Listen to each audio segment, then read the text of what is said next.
All right. Thank you, everyone, for joining us today. Last day of our, I think, the 28th annual Oppenheimer TMT conference.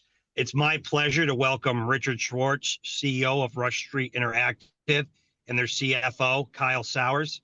Rush Street's probably been one of the best performing gaming stocks over the past 2 years. The management team's done a wonderful job sustaining iGaming growth and growing its Latin American presence. So, Richard, Kyle, thanks for joining us.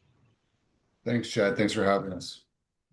So, I guess just a question I want to start this off because they got a big cover. Growing its Latin American presence. So, Richard, Kyle, do you want to? Thanks for joining us. Thanks, Chad. Thanks for having us. I guess just a question I want to start this off. We hear it too. American presence. So, Richard, Kyle, do you want to All right. All right. Thanks. So coming back, I guess, Richard, we've been covering the stock now for I think almost 6 years. And what struck me is, as a CEO, I think you had the right strategy in terms of where you saw the vision for the company, thinking that sports was nice to have, but iGaming was really where you saw a lot of the value creation for Rush Street.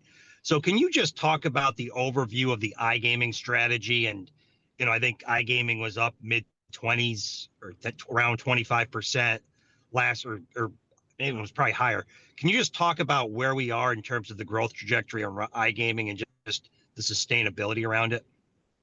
Sure. I mean, I think from the very beginning, we did recognize that iGaming was going to be the profit engine of our industry. And we took the steps we needed 2 years ago to make sure that we were starting development of a wide range of differentiated and unique IP that would give us an advantage in this market. And so we've been able to own our own technology from the very beginning with our own platform, so we could be nimble, differentiated, quick to market, control with new features, and control our destiny. And when we bring something new and exciting to a customer base, making sure that we were the only ones that offered it, which then gives a customer reason to stay with us.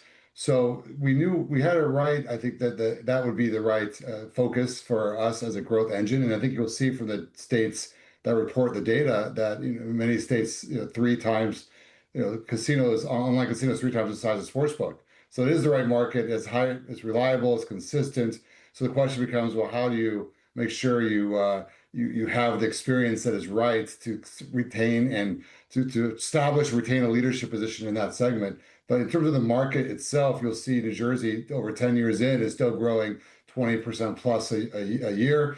Other states are growing even faster. And the exciting thing for this segment and for our company is that you only have 5 US states where it's legal.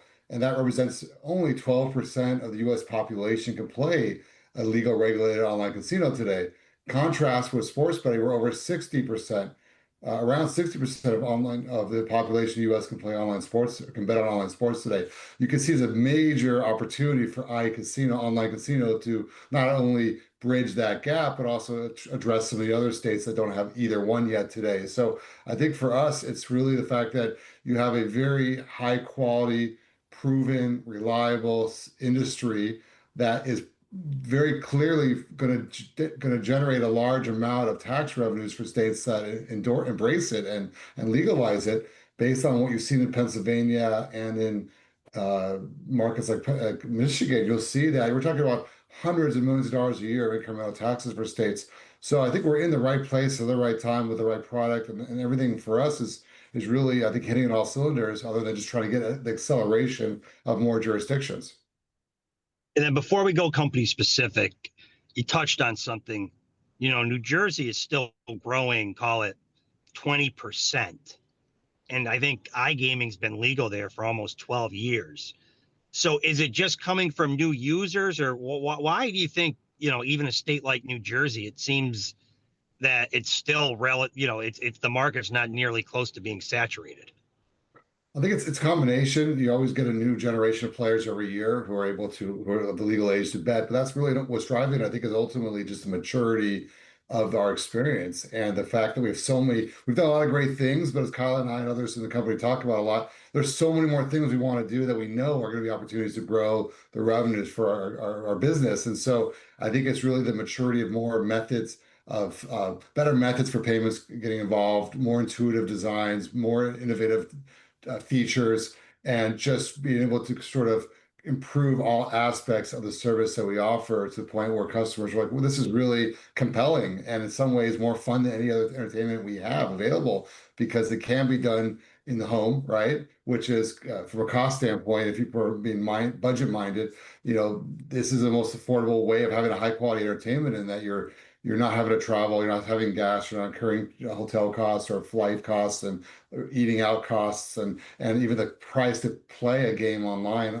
casino, you could play a blackjack game for a nickel, right? Compared to, 10, 15, $20 minimums at a land-based property. So I think across the board, you're not being impacted by tariffs, you're not being impacted by in the same way, or at least certainly directly by anything in terms of inflationary cost because the cost to play our product remains the same as a currency, as remains fixed. So all in all, I would say that new players coming in always helps. As you have more brands, more industry supporting our industry, you get the opportunity to acquire new customers. On the flip side, I would just say we've been very good at growing the existing revenues from our existing customer base, and I think others are probably doing something similar.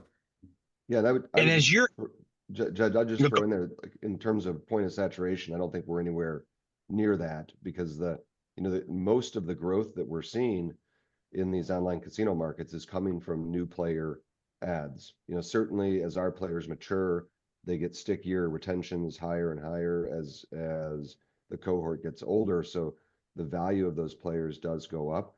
But our revenue growth is being driven by the user counts increasing. In fact, we said this on our earnings call, but our growth in North American iCasino markets in player growth has been the highest it's been in a long time, and it actually accelerated as the second quarter went along. So I think that's gives us good indications of how the business is trending for the back half. Is it now, has your customer mix changed? Because historically, I mean, before the boom of sports betting, I think iCasino was sort of, call it mid 50s females. Like, are you seeing more sports first players or what or is it kind of still a similar consumer mix? So I'd say it's a similar consumer mix. We have been focusing most of our marketing efforts and marketing investments in the markets that have online casino. That's where we've got a great differentiated product. We're getting players at really good values that have good payback periods, and we're actually doing it at much lower cost than we were 2 years ago.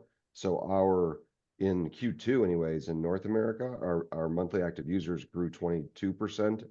I think it was in total, maybe it was 21% in total, but it was over 30% in the iCasino markets. So I think by virtue of our product being super differentiated and that we're spending more of our money there, that's where our player growth is coming from. We're getting sports betting players added every day, of course, some in sportsbook only markets, some in those iCasino markets, but it's predominantly coming from iCasino player ads. Got it. And then, Richard, you mentioned something about owning, the tech stack. So is that more important with the smart bonusing, or is it more important with having your own content? And sort of, I guess the follow-up question there is, how do you measure using content from third parties versus what you create on your own? Yeah, it's a great question. I mean, listen, in the industry, there's a large number of very high quality suppliers to provide games to all the operators. I mean, think about like a movie theater, everyone has the same basic movies from the same distributors. We're the only ones that do something completely different, I would argue, in that we don't just use the IP from the suppliers of the movies, but we build our own games ourselves that aren't actually just the primary movies. They're actually interjected in the middle of watching a movie. We're giving players all these different experiences that are our unique IP that we built ourselves. So what I like about this strategy and why it's been, I think, very successful is that 100% of players who are playing any game on our site will experience the content that we build ourselves rather than trying to hope that we can drive a customer to play the the 1 or 5 games we built ourselves in the corner somewhere that's probably not well known, not something they've ever played before, maybe not at the same quality as maybe the top hits that are provided by the biggest suppliers in the world, like the Aristocrats, the IGTs of the world, Light and Wonder. So I think like what we have built is a wide range of intervening experiences, which is unique for our experience. So when someone plays with us, they're not just watching the same movie in the same movie theater as everybody else is. We're watching the movie, and then all of a sudden it's saying, Jed, hey, pause here. We have this really exciting opportunity for you to win some extra prize in a fun way you've never seen before. Whether it's a 3D character coming across the screen, dumping money on the player's site, whether it's, hey, you've been invited to a slot tournament or a fun bingo game, or here's a mystery present that shows up, and players are like, well, what happened here? You open it up, you get all kinds of prizes.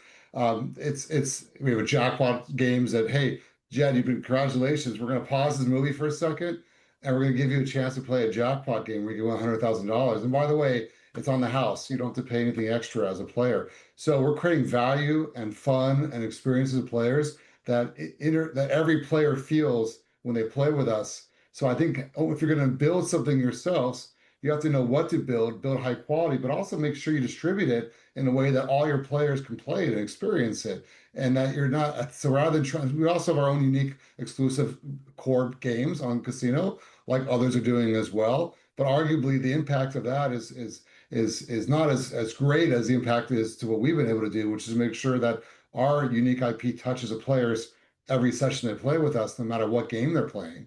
So that I think that's where we've put a lot of effort into developing with our own technology unique features. We also offer something unique that I think but I think for investors who may not be as familiar with our story, that's really compelling, I think, is a community, a digital community of players who talk with each other, engage with moderators from our team as well that are in there offering trivia contests, fun parties, just engaging conversations. And what that does is, the world's a kind of lonely place right now for a lot of people, and this creates a very social environment for those players to be able to engage and have fun and laugh and forget about the day to day in their life, possibly what's going on in the world, and be able to just enjoy the entertainment value that comes from playing the games they like, but also socializing with like-minded customers who enjoy the same things they do.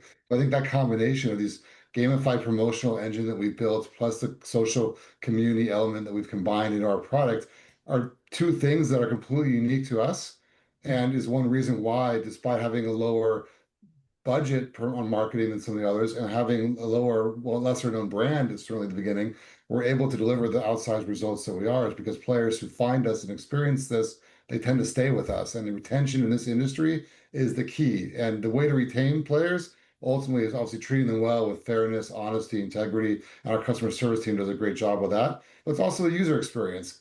Give them something that they can experience with us that they like, and they don't want to go anywhere else because they want to replicate that, and if they go somewhere else they can't replicate that, so they're coming back to us to play. And I think that's one reason why our revenues per active user are the highest that we've seen in the industry, is because multiple players typically have multiple accounts, but what you see is our MAU is so high that it's an indication that the players are choosing to spend a disproportionately large amount of their entertainment budget with us versus other brands that may be competing with us.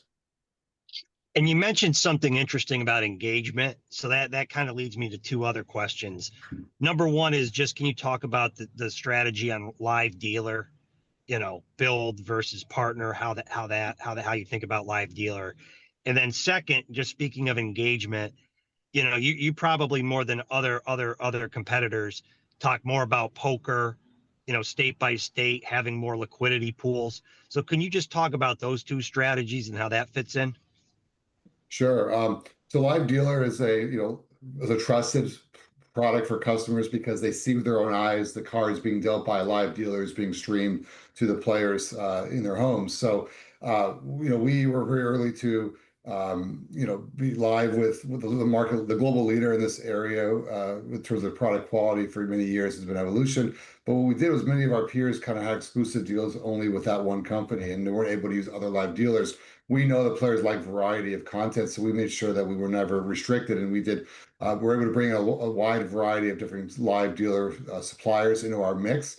On top of that, what many do is many of these suppliers of live dealer, they want to retain customers only playing their subset of games from that one supplier. As an operator, we want to sort of give the players a choice of all the live dealer games. So what we've done is we create our own live lobby, live dealer lobby, where we mix all the games from all the vendors together in a way that maybe isn't intuitive for other sites, because typically you might have every vendor kind of wants their games only being played themselves. So you're done with one game A on vendor, on Evolution. Maybe they want you playing game B from Evolution, where we want certainly the choice for players to pick whatever games are available for us, regardless of which supplier provides them. So we focused on live dealer, improving the quality of the experience, integrating some tools that allow us to bonus the players. I think some, the margins aren't as great typically on a live dealer for us as they are other products because of the cost and overhead to run those products.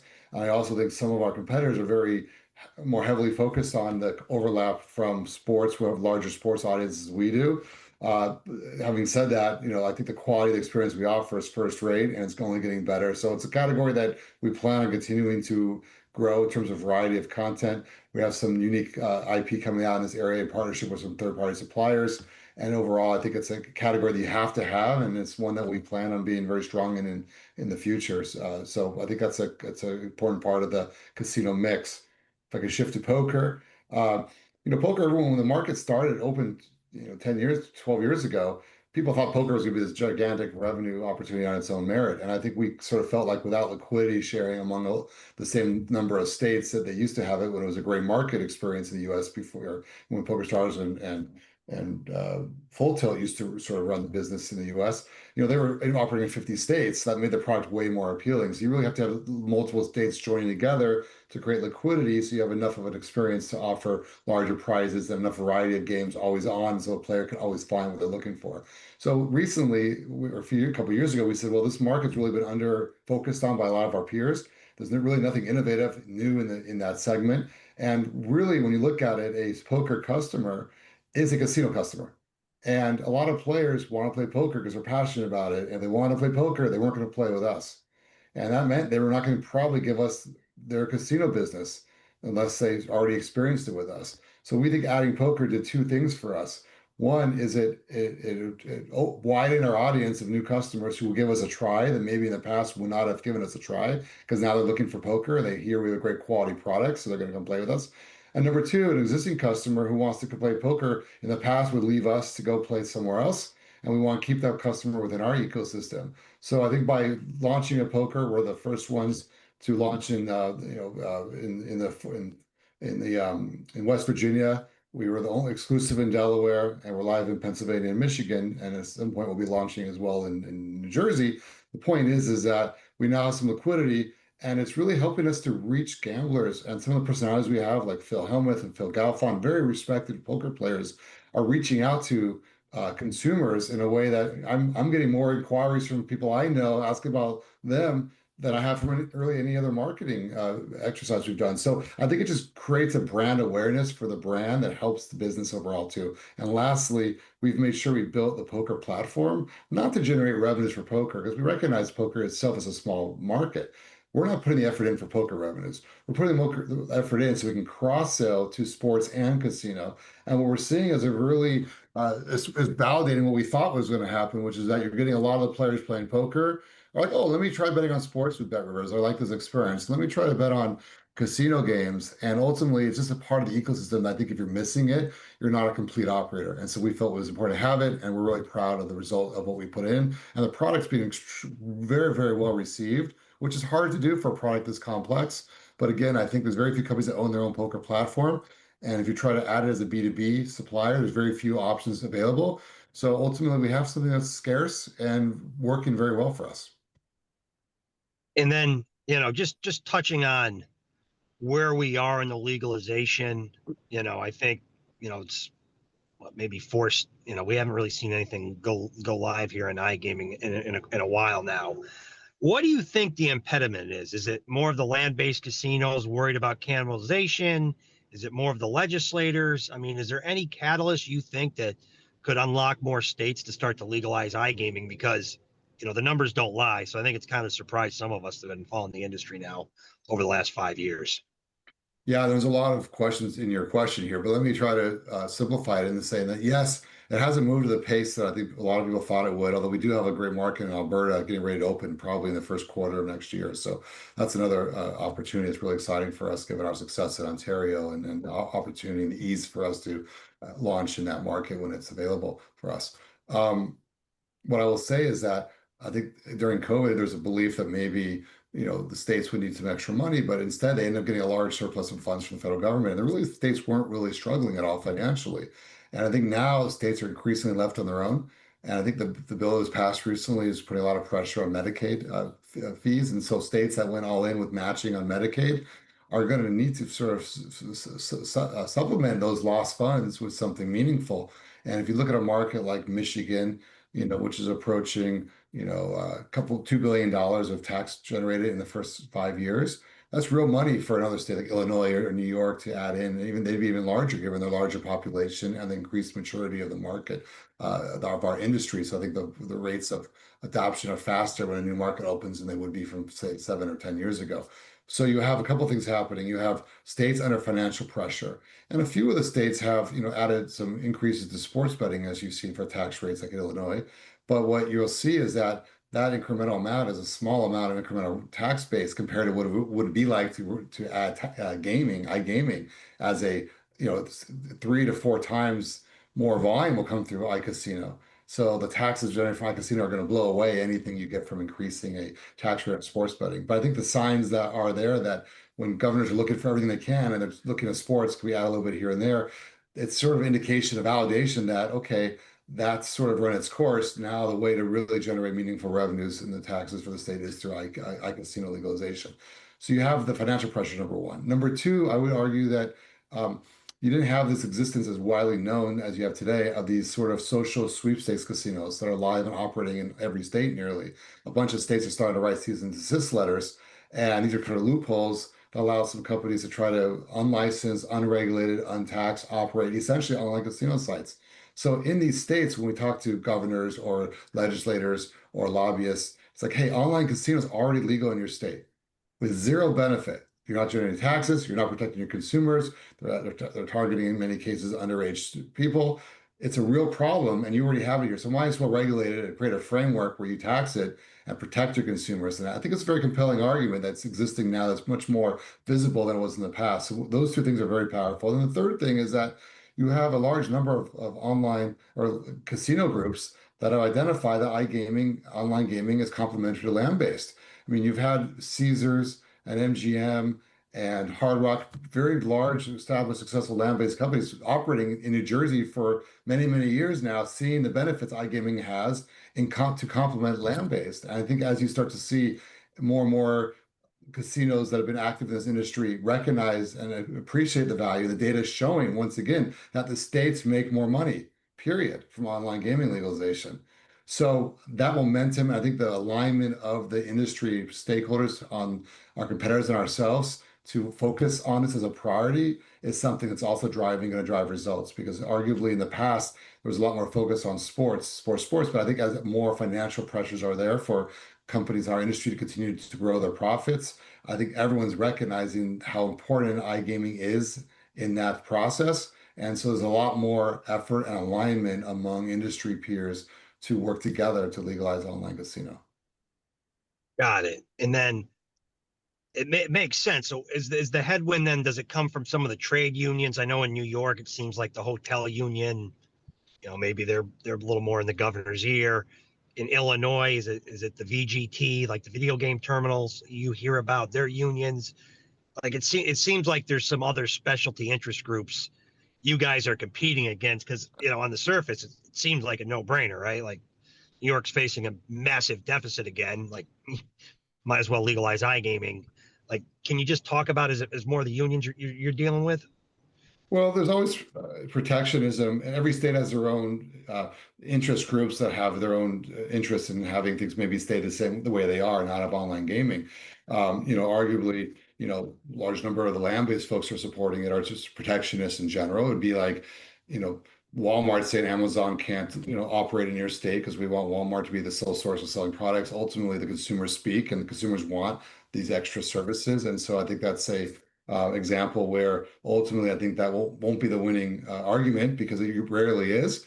I think every state has their own unique interests. You're right. In New York, there's unions that are concerned about online casino impact on the land base. Although you will see in these markets that land-based revenues stay the same. They don't drop. In many cases, they go up a little bit.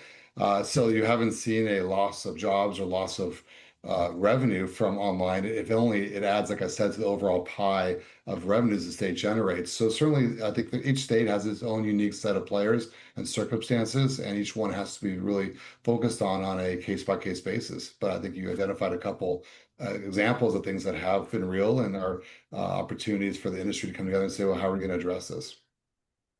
Got it. And I don't want to put you on the spot. Are there any states you're a little more bullish on over the next 18 to 24 months we should be paying attention to? Yeah, I don't think I would share it too much more. I think whenever I've sort of thought maybe something, it hasn't really materialized, and to be honest, so taking bets on this is a hard as a sportsbook, I wouldn't take bets on this.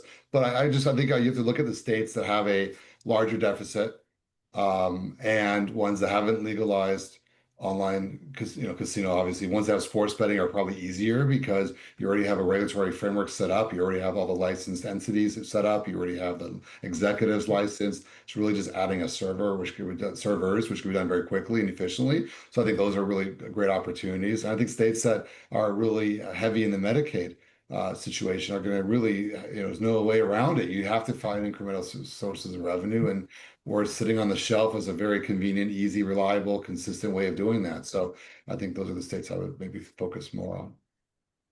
Got it. And you mentioned Alberta's opening up potentially sometime next year. I think Canada is just a little bit of a different beast because you do have some gray market operators already operating there in certain states. So how do you sort of think about the investment in sort of going into a state like Alberta? I think some of the larger sports betting first companies have put some pretty large numbers on what they're willing to spend in Alberta. So can you just talk about your strategy there with large capitalized competitors and then the gray market operators as well?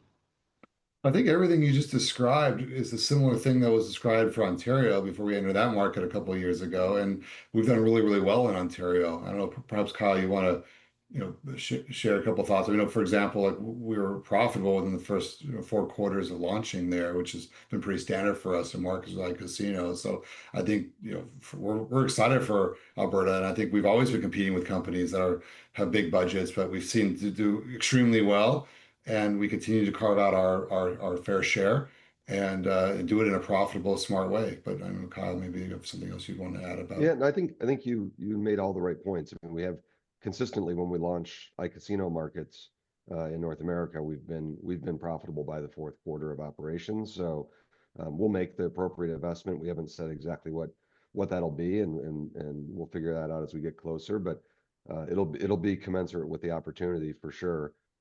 You're right, Jed, that there's likely to be a little more competition because of the gray market that exists there, just like it did in Ontario.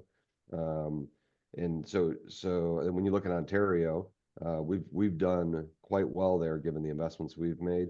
And actually, this past quarter, grew at 25% plus, and that was the fastest growth we've had in a long time in Ontario. So a lot of opportunity up in Canada for sure for us. Got it. And then before I get over to Latin America, just can you talk about the sports strategy? What do you think about Missouri? Just where you are in sports betting. You've done a nice job with the podcast. I know you have Mike Frances on the platform, so just something you can talk about. How sports fits into the strategy. Yeah, so like poker, it's important to have sports as a product that is part of the mix. And as I referenced earlier, a lot of states don't allow online casinos, so you have sports that are allowed, and some of those states are going to add iCasinos. So being in those markets with a presence is important, I think, from a early start opportunity and cross sell from the existing sportsbook players to casino, which we know is a proven method of acquisition of new customers. Our quality of our products continuing to improve. We have teams dedicated to that. We keep launching all kinds of innovations in that marketplace. The most recent one was something called Prop Packs. It was really exciting. It kind of brings the the fun of collecting baseball card packs and cards from baseball packs, and players are ripping cards when they make a sports book with bet with us on a single game parlay. They're getting these cards, let's say in the basketball, and if you get a LeBron James card, then and you follow that how LeBron James does in the game you bet on. And if he performs over 10 points, you win a small prize. 20 points, you get a larger prize. If he scores 50 points in the game that you have his card for, you're going to earn, win $10,000. So I think we've created like really fun dynamics and engaging tools that are differentiated. And a lot of the things that we've done well in casino, we've leveraged and applied properly to the sportsbook area to kind of create some differentiation. At the end of the day, that's value we're giving back to customers because they're making the same general bet with us on the single game parlay as you make anywhere else. But with us, you're not only getting that parlay bet down, but you're getting this extra chance to win through a fun prop pack mechanic that's unique for us. So I think that those kind of mechanics, we have the football squares ones, and we apply that to basketball, where you have a lottery mechanic. It's really fun and exciting and differentiates our user experience.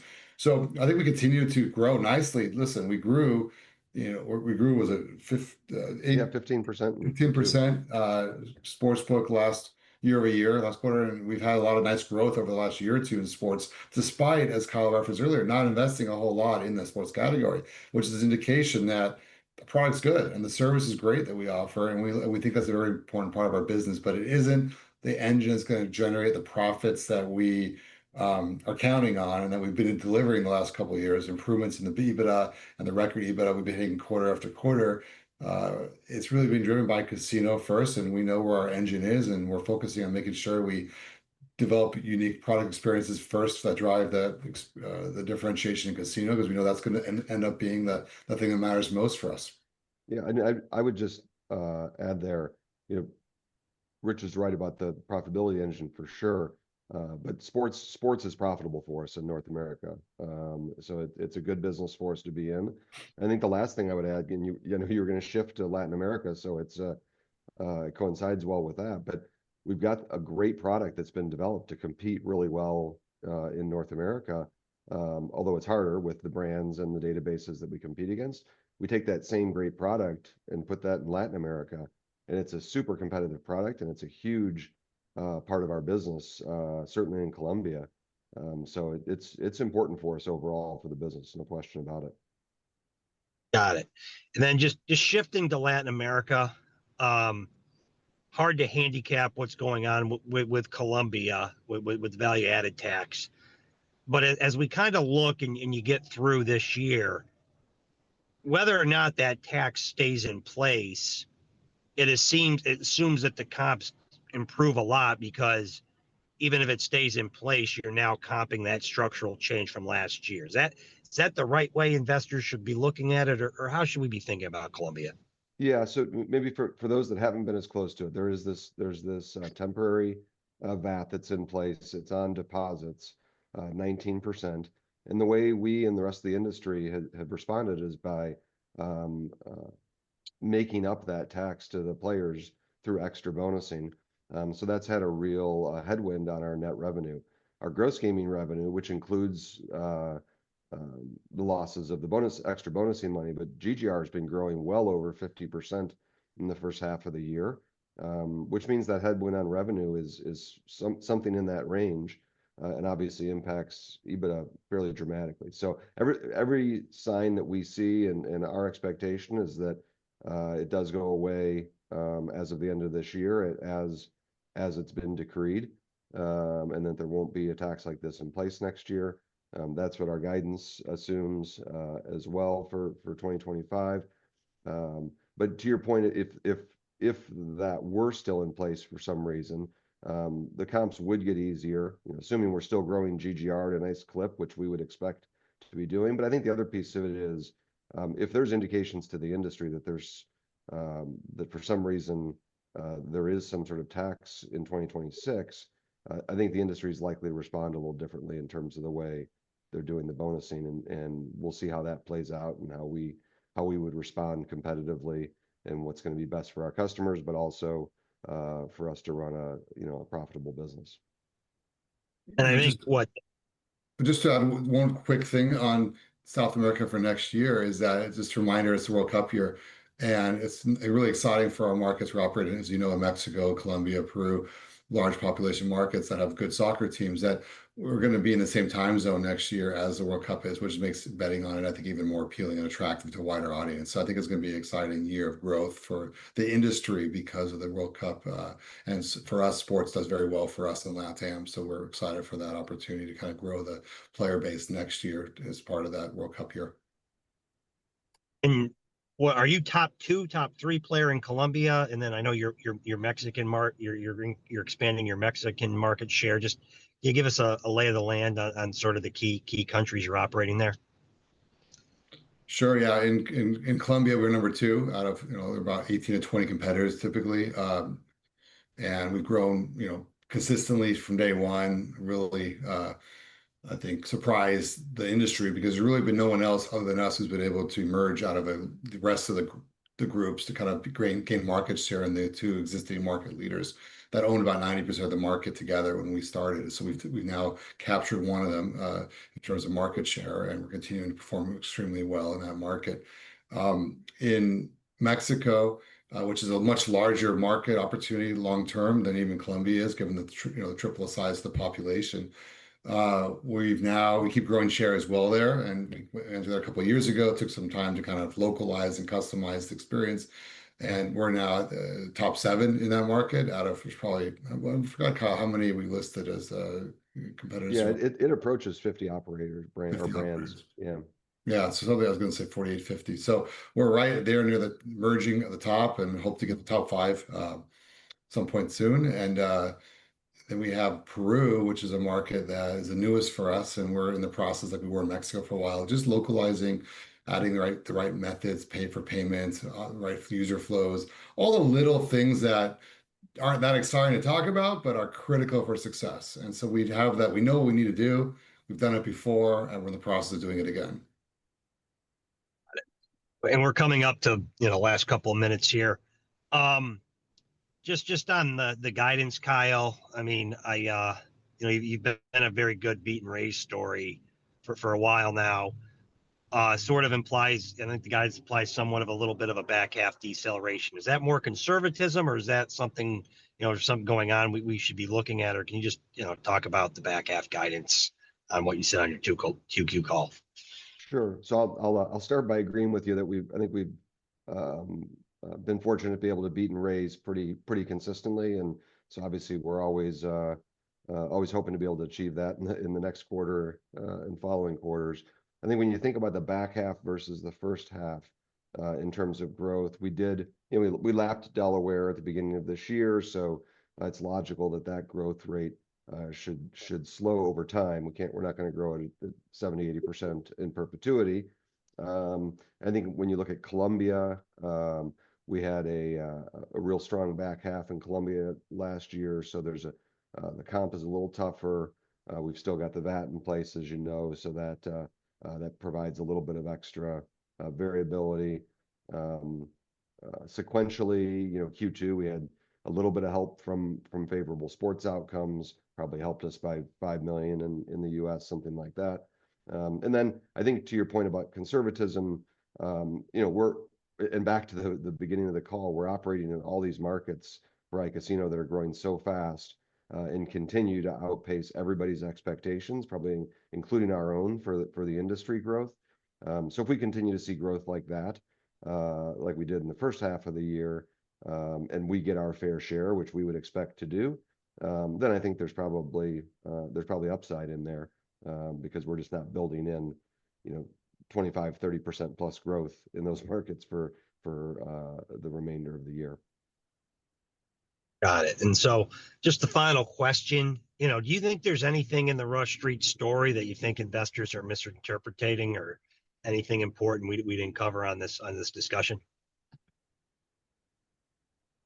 I think the quality of our user experience is just hard to understand as an investor on the casino side, because very few investors live in the states where we operate. And even if you live in a state where we operate, you have to play a decent amount to really appreciate all the things that we do. Many things that we do on the product we don't do for a new customer. We kind of wait for the moment to deliver an experience to a customer that we think is likely to be a more valuable customer for us in the future. So I think it's just the concept that a lot of companies or investors don't understand how, if so many casino games are just casinos just plugging games from third parties, like I said earlier, that seems pretty mundane, pretty basic. So what are we doing that's so different and creating that loyalty that we're experiencing for our customers? And don't forget, when it's a sports, you're looking on the field of the play and the court to see the results. There's a trust there. You don't have to worry about, do I trust the results? You see them with your own eyes. You know what the results are. In casino is a trust issue.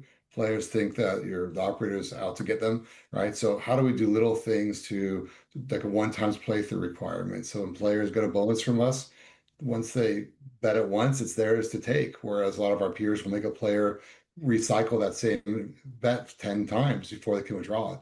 You can imagine how a consumer feels when they're having to go through it multiple times. So I think there's a wide range of tools that we have built over many years that are delivering this experience that truly makes an impact on the customer, where we earn their trust and then we earn their loyalty from engagement of tools that we build that others don't offer. And I think that's underappreciated because I think a lot of investors aren't that close to the product and don't understand really why someone could build a differentiated experience when so much of the IP that is being used is from the same suppliers. But like I said at the beginning, we have unique differentiated IP that we have built over many years. Every couple of months, we're building new features, new tools, things that are just far beyond what you see at other sites. I think that's the secret of our success. And I think that's underappreciated often by investors. But I think it's starting to change. And I think the more focus that has been on iCasino and the growth here has, I think, got more investors looking more closely at the iCasino category. And maybe those that are looking closer are starting to appreciate those nuances that we do that really make a difference for the player first mindset that we have. I don't know if there's anything on the financial side, Kyle, that you would add or anything else. No, I think that's a great summary. I think investors trust our story and understand the consistency of the iCasino business and the continued leverage that we're going to be able to get kind of throughout the entire financial statement. Well, we'll leave it that. We'll leave it there. Richard, Kyle, thanks for joining us. And, very interesting story and pretty impressive what you've built and looking forward to seeing what's next. So thanks everyone for joining us today. Thanks, Chad. Thanks, Chad.